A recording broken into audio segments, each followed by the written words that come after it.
to talk about prehab, or what you can do prior to getting surgery if you've sustained an ACL tear. So a lot of people don't realize that getting going and getting moving before you have surgery is not only something that will help you, but is really crucial in the long-term recovery from an ACL reconstruction. So there's a few goals that we look for that would be ideal that you have prior to getting surgery done. So from the time you're hurt to the time you get operated on, what can you be doing that you can enhance your recovery? So your quad muscle, that's something we look at that we want to get as strong as possible prior to surgery. So sometimes when you've hurt, you tend to avoid using that quad and you might walk with your knee bent a little bit versus it's straight and that quad fully engaged. Certain things like going upstairs or going downstairs might be hard, and the more we can normalize that prior to surgery, the more the quad will recover after surgery. There's actually a research showing that if you have a minimum of a 20% quad deficit pre-surgery, that you can continue to have quad weakness for up to 2 years after recovery. So that's a really crucial one. So one of the return to sport criteria on the back end of recovery is that your quad strength on the affected side is at least 90% of the unaffected side. So if you start early and get that quad going prior to surgery, then you can recover a little bit faster and not lose as much strength. This is a metric that's way overlooked. There was actually just a study published that showed that I think it was 75 or up to 90% of professional soccer players that have had an ACL surgery returned to sport at a professional level and did not have 90% of their quad strength.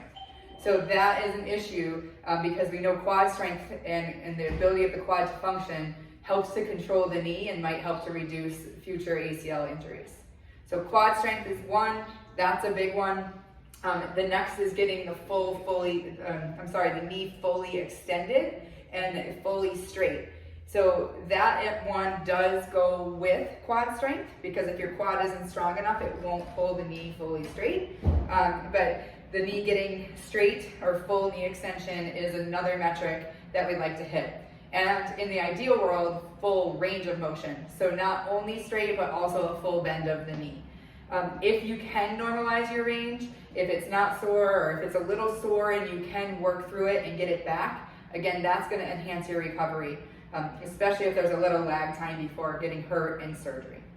And then the last things we look at pre-surgery are controlling your swelling as well as normalizing your gait, or the way you walk. So swelling is something that will happen whenever you've had an acute injury. However, if you can reduce that by improving your mechanics, getting your quad strong, getting your knees straight, as well as have some focus maybe on some things like compression and elevation if it's really swollen. Ice will help with pain. It helps minimal with swelling. More so your body needs to kind of recover from that injury, just as if you've got a bump on the outside of your body. So swelling will be controlled best by getting the knee straight and getting the quad firing and supporting that leg. And then gait may or may not need to be a focus, but again, if you're walking and you're kind of limping through that leg, you're gonna want to address that.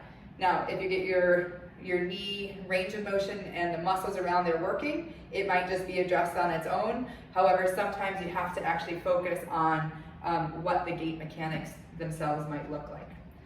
So those are the three major things that we focus on pre-surgery after an ACL tear. It's really important, a lot of surgeons and physicians or people are not yet focusing on the front end of getting you in the best shape possible before ACL surgery. A lot of people can actually feel close to 100% with majority of their daily activities and maybe even some of their recreational activities. People ask me all the time, like, if they're feeling good, can they run without an ACL? The answer is yes.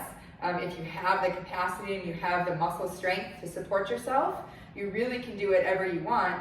A lot of times the ACL surgeries are done more so for the shifting and lateral stability of your movements. So the goal should be to strive to get as close to normal as possible before you go get the surgery. So in this series of videos coming up, we're going to talk through the quad set and quad strength side, as well as the knee extension side, some basic things you can do to get started with that. However, what you'll hear in the videos as well is if you are already achieving these goals, then keep pushing just like you're exercising normally, and the more you just get back to activity, the better your recovery is going to be. So welcome to the ACL Prehab Preoperative Care Series, and we hope you find it beneficial.